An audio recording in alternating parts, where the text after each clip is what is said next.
Fórmula Noticias Tabasco presenta La Entrevista. Nos acompaña en el estudio el psicólogo Carlos Matus, bienvenido. Y el paido psiquiatra de Tabasco, Emanuel Osorio, ¿cómo están? Gracias, buenas tardes. Buenas tardes, ¿cómo están? Bien, ¿y tú? También bien, gracias, un gusto estar en casa. Pues qué bueno que están aquí con este tema buenísimo. Siempre tratamos aquí en el programa de enfocarnos en todo lo que es, pues, los niños. Dijera Enrique, siempre traigo temas que me ayuden, Programa La Carta ¿no? para Luisa Treviño, pero está bien. Bueno, pero yo Hay no muchas creo que mamás. no creo ser la única en el estado que tenga un niño con déficit de atención, ¿no? Y todo eso. Entonces me gustaría que nos platicaran sobre un proyecto que ustedes también tienen al respecto. Así es, Luisa, mira, tenemos un proyecto que se llama Integra Neurociencias, donde nos juntamos un grupo de profesionales de la salud mental para trabajar desde el punto de vista psiquiátrico, desde la disciplina de la psiquiatría, paidopsiquiatría y la psicología. Entonces estamos haciendo un trabajo integral, colaborativo, muy padre y muy interesante, justamente para poder romper los paradigmas y estos mitos que hay de que la psicología y la psiquiatría están peleados, claro, y que no se puede combinar y que son cosas diferentes. Entonces, la muestra es esto. La muestra es lo que estamos haciendo ahorita, lo que vamos a compartir con ustedes, de cómo se puede trabajar a una persona o un caso determinado como es el TDAH con la parte psiquiátrica del paidopsiquiatra y la parte psicológica con la modificación de la conducta.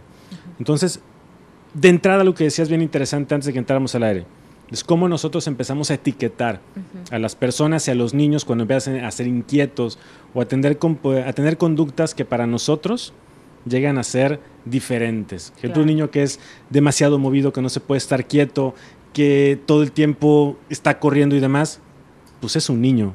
De entrada tenemos que entender que es un niño, claro, que son actividades propias de su edad en muchos de los casos y que tiene que venir un diagnóstico especializado para decir este niño en base a criterios específicos, en base a características muy específicas, tiene un trastorno de déficit de atención con hiperactividad, o si no lo tiene. Hay muchas personas que leen únicamente los diagnósticos de los manuales diagnósticos y estadísticos, o porque lo leen en internet y dicen, es que mi hijo tiene TDA. Sí, claro. O profesionales de la educación, desafortunadamente, que toman cursos y dicen, ya etiquetan al niño como que tiene TDA. Incluso me ha tocado en lo profesional escuchar que ellos le recetan, les dan la recomendación de que tienen que tomar. Claro. Entonces, sí se ha distorsionado un poco la información respecto a este trastorno y se han roto la tolerancia, podemos decir, de los adultos para las personas que son inquietas. Entonces, esa es la parte que desde el punto de vista psicológico llegamos a trabajar, esta modificación de la conducta, modificar la manera de ver a el niño, por ejemplo, en toda la etapa del desarrollo con los papás, y viene la parte psiquiátrica, que es la que trabajan justamente el paidopsiquiatra. ¿Cuál es el trabajo en dónde entra ahí el paidopsiquiatra con? Bueno, tenemos que partir desde el principio en que el TDA es un trastorno del desarrollo, no se adquiere, simplemente la persona viene ya preprogramada a nivel genético para presentarlo. Subyace una disregulación microneurobioquímica, o sea, a nivel cerebral hay sustancias, una en particular que es la dopamina, que no funciona de manera adecuada. Lo más contundente que se ha visto es la genética correlacionada con esto.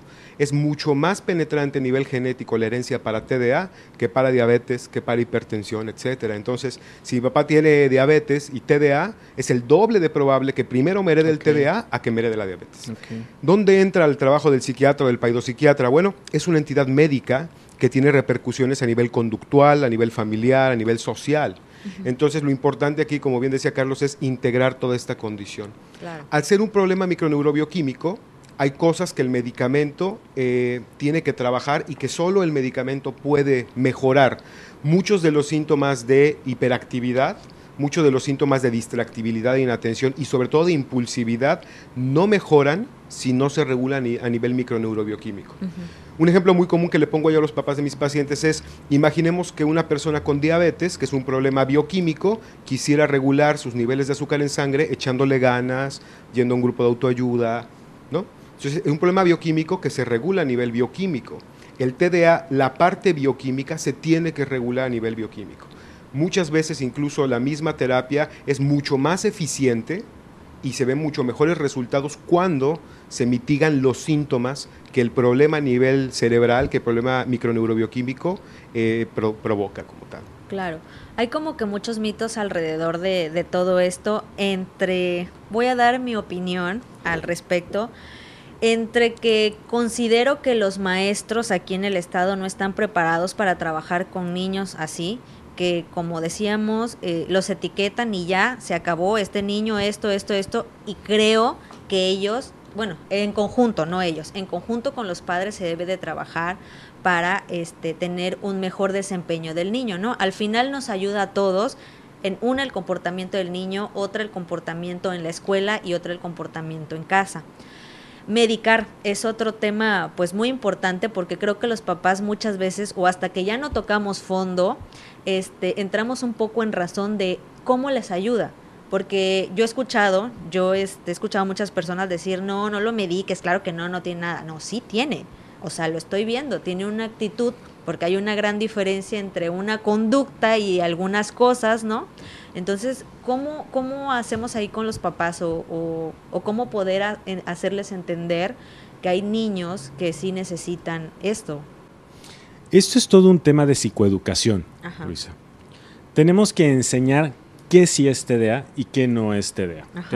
Tenemos que aprender como papás y como sociedad cuáles son los comportamientos normales de una persona ante determinadas circunstancias en determinados espacios y cuáles no, qué es disciplina y qué es un niño inquieto y qué es un niño que tiene un trastorno, que es neurobioquímico o biológico.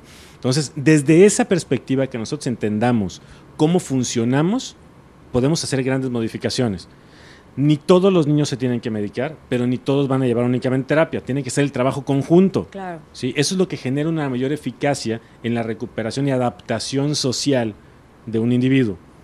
No podemos decir, es que únicamente la terapia, como decía Manuel, lo va a ayudar con la buena voluntad y las ganas y el ánimo, pero tampoco la parte de únicamente con el medicamento va a hacer que sea una persona mucho más eficiente a nivel social. Claro. Entonces tenemos que enseñar las dos cosas y los papás tienen que darse la oportunidad de entenderlo, porque nada más es, mi hijo tiene esto, creo, y ahí te va, y hazle como puedas, y ahora sí que es, como dicen de repente, compónmelo. Claro. ¿Sí? Y tampoco se trata de eso, digo, somos seres humanos lidiando con seres humanos. Entonces esa es la parte de la psicoeducación que tenemos que entender. Cuando un niño va a terapia, muchas veces el papá dice, ahí se lo dejo para ver que me lo componga porque tiene algo. Sí. Aquí los papás también se involucran muchísimo en el proceso terapéutico. Entonces aquí trabajamos con esa psicoeducación para con los papás, para ir moldeando el comportamiento a nivel familiar. Emanuel. Sí, aquí hay algo también muy importante y es una frase que también he utilizado muchas veces, lo que no sangra no urge. Muchos padres ven y están sensibilizados a la conducta de sus hijos. Son muy tolerantes a muchos problemas que realmente los hijos muestran, pero que en esta cotidianidad ya no les parecen tan severos o tan importantes. El diagnóstico principal subyace en la disfunción. Un niño normalmente, por ser niño, como bien decía Carlos, es inquieto, ¿no? Tiene un buen nivel de energía. De hecho, un niño que está sentado y no se mueve hay que revisar que no hay otro problema. Pero cuando el niño disfunciona, ya no acepta órdenes, ya no se integra a la escuela, ya no es aceptado por pares, tiene problemas en calificaciones en casa, entonces hay un problema más allá. Claro. La frase de lo que no sangra no urge va en, muchos papás tienen pánico de darle tratamiento a los niños, ¿no? Y yo les comento, mire, si no, esperemos que no, pero si el niño se lastima un bracito, ¿no? Y lo trae muy lesionado, llega al hospital y el cirujano le dice, lo opero, usted hace lo que sé y lo opera, porque se ve horrible. Pero no sabe que a largo plazo un problema como el TDA, sin un manejo integral adecuado, va a ser lo más infeliz y más disfuncional que un brazo roto. Claro. Hay una parte muy importante que creo que es fundamental. Los padres, ¿cómo pueden poder identificar cada caso en su casa de sus hijos sin tampoco cruzar esa línea de que escuchaba ahorita, inclusive de automedicar o de hacer sus propias estrategias? ¿Cómo pueden saber? Porque lo leía ahorita y decía, si es muy inquieto, interrumpe conversaciones. Y dije, pues es un niño, ¿no? ¿Hasta qué punto? Exactamente. ¿En qué momento te das cuenta que dices, ¿sabes qué? Necesito que alguien profesional me diga exactamente qué es lo que pasa. Te voy a decir algo que está pasando y que lo he compartido muchas veces. Si tú no conoces a tus hijos, ¿cómo vas a saber qué es lo normal en ellos? Claro. ¿Sí? Entonces, primero tienes que enfocarte y voltearlos a ver y decir, a ver cómo es mi hijo, cómo se comporta, qué es lo que está haciendo, qué es lo que no está haciendo, con qué frecuencia, por qué lo hace. Todo lo necesario con mi hijo, lo mínimo indispensable. ¿sí? A qué hora se duerme, qué tanto ve televisión, qué tanto hace las tareas, cómo se comporta en la escuela, el interés por ellos. Para que tú puedas tener un parámetro de decir, este comportamiento en mi hijo ya no es normal. Okay. Desde ahí. Esa sería la parte fundamental para con los papás. Si ves que sale de esos parámetros normales para ti, que lo has venido observando, dices, ok, eso ya debe de ser una llamada de atención. Desde ese momento, ¿sí? Siempre la vida profesional es muy importante, Luisa, y a todo el auditorio, porque, bueno, a mí me tocaba mucho y cómo van cambiando los tiempos, ¿no? Antes, si el niño era muy inquieto, un reglazo en la escuela, sin investigar realmente qué estaba ocurriendo, y ahorita me da gusto eso de que siento que sí hay una conciencia de analizar al menos a los hijos y ver qué cosas no son normales. Y yo recuerdo tantas cosas que de niños hacía uno, que se comía las uñas, que el niño se ponía muy nervioso a leer, y que uno lo toma como... que era normal. Es la normal, está nervioso, está estresado, pero realmente hay un trasfondo, ¿no? Hay algo que atender, o a lo mejor no, pero estar tranquilos de que así no sea. Claro, pero es mucho el conocimiento personal. El estrés ha sido la enfermedad del siglo, ¿sí? Claro. Le hemos hecho una enfermedad por ser intolerantes a muchas cosas. También es echarnos el clavado. ¿Qué es lo que estamos haciendo? ¿Hasta dónde estamos llegando? ¿Qué es lo que estamos patologizando? Que puede ser una exageración, pero con tal de sentirnos mal y justificarnos, ya lo estamos haciendo una enfermedad. ¿Qué tanto se han encontrado con el hecho de que el mismo padre tenga temor de escuchar que su hijo puede tener esto? Y se niegue a ir al doctor por eso. Por supuesto. Uno de los principales factores de mal pronóstico es el retraso en el tiempo de diagnóstico. O sea, entre más tiempo o mayor sea el chico, cuando llega al momento del diagnóstico y el inicio de tratamiento es peor. ¿Por qué? Porque el TDA normalmente se va haciendo comórbido, se acompaña de otras patologías. En los niños muy pequeños, la principal son problemas de aprendizaje, pero después vienen los problemas de ansiedad, como de manera muy, muy frecuente, y de mucho mayores, pueden problemas graves de comportamiento, de adaptación, y una frecuencia muy elevada de consumo de sustancias cuando son adolescentes y adultos. Los adolescentes y adultos sin tratamiento con TDA, normalmente los que son más hiperactivos, tienen el doble de posibilidades que la población general de consumir al menos una sustancia de abuso. Nosotros en paidopsiquiatría podemos identificar patrones de hiperactividad desde la etapa de lactancia. Estos chiquitos que a una edad que no es normal empiezan con movimientos de hiperextensión del cuello, ¿no? A las 2 semanas ya se levantaba del bambineto. Eso no es normal, hablábamos de lo que es normal y lo que no lo es. Nosotros podemos encontrar datos muy claros en la etapa preescolar también. Niños, no solamente es esta actividad de levantarse y jugar, sino una actividad incontrolable o desorganizada. Los americanos en la escuela que tienen de psiquiatría infantil dicen que el corte es más o menos a los 6 años. Los europeos dicen que a los 7. Coincide una y otra edad con el momento en el que entran a la primaria en las escuelas. Es muy diferente estar en kinder, jugar palitos, crayolas, a sentarme en una banca, abrir un cuaderno y funcionar adecuadamente. Claro. Entonces, esta edad en la que mayormente se hace el diagnóstico tiene que ver con un punto en la formación académica en la que mayormente se empiezan a dar cuenta de la disfunción o de los problemas de adaptación a rutinas, a estructuras, a disciplina, etc. ¿Cuánto tiempo tarda aproximadamente el tratamiento en un niño para el déficit de atención? Porque hay diferentes, ¿no? Déficit de atención con hiperactividad, déficit de atención, no sé, con qué otras más. Sí, hay 3 tipos, ¿no? El que es solo inatento, el que es solo hiperactivo y el mixto, que cumple criterios para ambos, ¿no? El tiempo de tratamiento. Yo voy a empezar haciendo un diagnóstico, utilizo alguno de los 2 medicamentos que son de primera elección para el TDA, que puede ser el metilfenidato o la atomoxetina. Cada uno de ellos da muy buenos resultados. Se prefiere uno y otro dependiendo de la edad, lo podemos comentar en otro momento, pero cualquiera de los 2 está bien indicado para el mismo trastorno. ¿Es en qué los ayuda, perdón, doctor?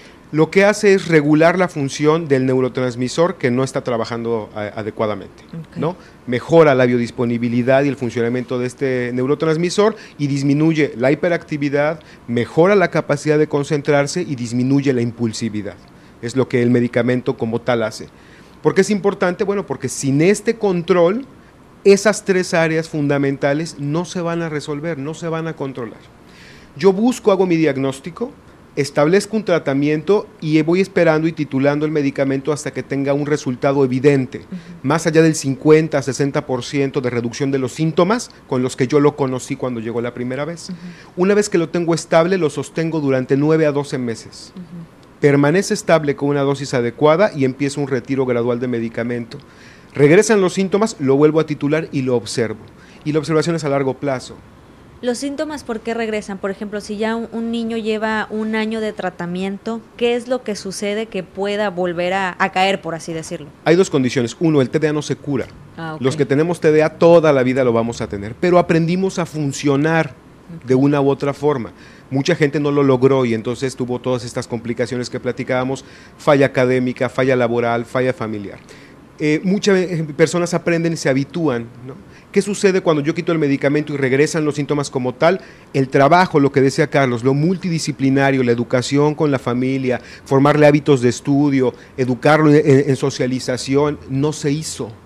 Lo único que yo vi durante el tratamiento es que los síntomas disminuyeron con el medicamento, pero la parte del manejo integral, de educar a los papás, mejorar en disciplina, hábitos de estudio, se tiene que trabajar junto con la medicación para que cuando yo disminuya el medicamento, él ya haya adquirido estos conocimientos y estas habituaciones y entonces funcione adecuadamente el resto de su vida. Claro. Y ese es el proyecto que tienen ustedes, Matus. Eso es lo que estamos manejando. Todo, ¿no? Todo no solo el medicamento que nos dé el doctor, sino el hablar con los papás, el trabajar, digo, uno es el que convive con ellos y no echar tampoco toda la bolita a la escuela o a la ¿no? Sino es trabajar en conjunto para un buen desempeño de lo que es el niño con TDA. Exactamente, trabajar con una sinergia adecuada para estar todos en el mismo contexto y qué es lo que está pasando con la persona que tiene un trastorno, en este caso el TDA, y que estén en la misma sintonía en la familia, ¿sí? Y también entre los que lo estamos tratando, llevar el tratamiento adecuado. Está trabajando con un determinado medicamento para controlar los impulsos, nosotros en la parte psicológica tendríamos que trabajar en la regulación de la emoción para el adecuado comportamiento en una determinada situación o que focalice atención en determinadas situaciones, aparte reforzando el trabajo terapéutico del medicamento, ¿sí? Eso es lo que estamos haciendo nosotros en Integra Neurociencias, justamente haciendo todo el estudio integral, psiquiátrico, psicológico, encefalográfico, ¿sí? Aplicación de pruebas psicométricas, para poder llevar a un óptimo resultado y a una adaptación, una funcionalidad del individuo. Eso es lo que estamos llevando a cabo. Me comentabas que aquí no solamente trabajarán con niños. Se trabajan todas las edades, desde niños hasta adultos mayores. Eso es lo que vamos a estar viendo nosotros. Oye, tenemos especialistas, para psiquiatría hay psicología infantil, ¿sí? Hay psiquiatra general que también ve adultos, y los psicólogos que vemos también jóvenes y adultos. Entonces, es un equipo bien conformado, bien pensado, muy cuidado, ¿sí? Todo lo que estamos haciendo nosotros tiene un sustento científico de investigación que está avalado. Claro. ¿Sí? Eso es lo que estamos ofreciendo nosotros, es lo que estamos, te repito, cuidando mucho esas formas. ¿Y dónde los pueden encontrar a ustedes? Nosotros estamos en Avenida de las Américas, 202, en el fraccionamiento Lidia Ester, por el tanque elevado. Ajá. ¿Sí? Ahí está el Centro Neurociencias. ¿Tienen alguna página en las redes sociales? Estamos en Facebook como Integra Neurociencias, así nos encuentran, una fanpage, ¿sí? Y ahí están todos los servicios, lo que estamos haciendo. Estamos poniendo información actual. Estamos alimentando la página constantemente. Y para concluir con el tema de TDA, me gustaría su opinión al respecto de lo que les decía hace rato sobre los maestros. O sea, yo les comentaba que yo sentía que los maestros no tenían como el conocimiento al 100% de esto y etiquetaban a los niños, que luego era un problema con los niños cuando ya está etiquetado, ya cambia completamente su conducta hacia el maestro, ¿no? ¿Cómo pueden trabajar? Porque esto que ustedes tienen, de verdad que lo deben de implementar con muchos maestros para que conozcan el caso y sepan tratarlos, porque como dices, pueden tener un poco de conocimiento de lo que uno lee en internet, que no es lo mismo lo que lees que un especialista, alguien que estudió al respecto, te diga, ¿sabes qué es esto y por esto claro. Va a ser así? Mira, no tenemos, no podemos meter el chip de modifica este comportamiento. Desde lo particular, estamos haciendo ya convenios, estamos haciendo vínculos con algunas escuelas para poder trabajar de manera integral con ellos y poder dar el seguimiento y estar en la misma sintonía, ¿sí? Estamos planeando también que ya en fechas próximas un curso, ¿sí? Al público en general, justamente sobre TDA y conductas desadaptativas en los niños, para poder comprender qué es lo que está pasando en la dinámica comportamental y conductual de los niños, entre ellos el TDA. Y justamente es buscar la formación. Hay maestros muy buenos, no podemos decir que todos los maestros son malos. Claro. ¿Sí? Como hay maestros muy buenos, hay maestros que así dices, tengo reservas. A mí me ha tocado, repito, que de repente me los diagnostican y me llegan con una etiqueta que dicen, es que tiene TDA, y pues simplemente veo comportamientos normales de la edad, sí un poquito más inquieto por situaciones que ya trae emocionales, pero que no tienen nada que ver con un trastorno por déficit de atención, en lo particular. Y otro punto muy importante son los trastornos de conducta per se, ¿no? Doctor, toma el medicamento mi hijo, es más atento, está menos inquieto, pero le sigue pegando a la hermana, bota las cosas, me contesta feo. Eso no es TDA. Claro. Eso es crianza y hay que trabajarlo desde la otra trinchera. Eso Es muy con la importante chancleta. delimitarlo, por supuesto.